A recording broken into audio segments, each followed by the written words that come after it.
Dr. James White likes to describe God using this terminology of being and person. And in that description, he likes to use language related to describing God as one what and three whos. And the what category is a description of the being of God, the nature of his being.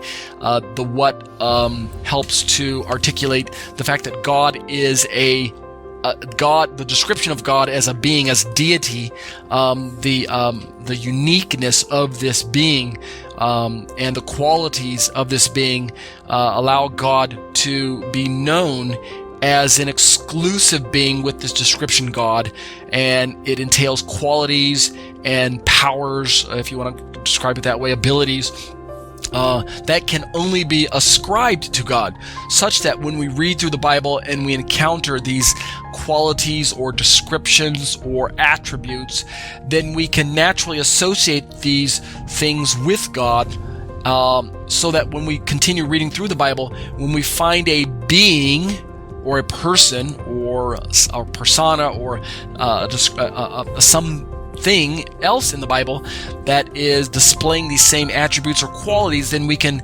associate this second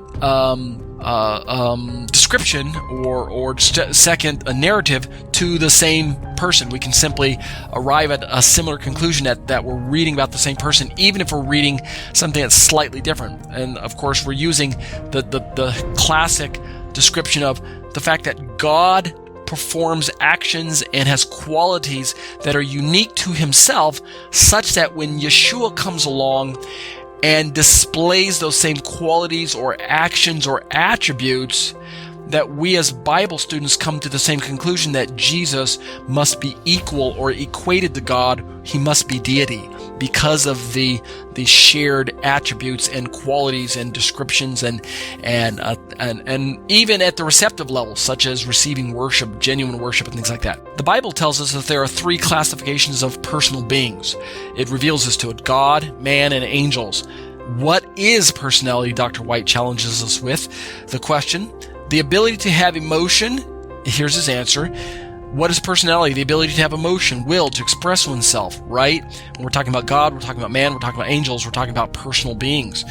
Rocks, in his example, cannot speak, right? They cannot express themselves. Cats cannot think of themselves over and against others and say, work for the common good of cat kind, right? I like this little analogy here. He's trying to help us understand that cats, while they are living beings, they are not personal beings in the same category as God, man, and angels, right? God is unique, man is unique, and angels are unique. And although cats have being, just like rocks have being, ontologically speaking, we could talk about the being and the nature of cats and rocks and things like that, but there are noticeable differences when it comes to the type of being that they are. Hence, Dr. White says, we are saying that there is one eternal, infinite being of God, shared fully and completely by three persons, Father, Son, and Spirit. One what, three whos. And that's that statement at the very end, one what and three whos, is, I think that's probably originated with Dr. White, I'm not sure.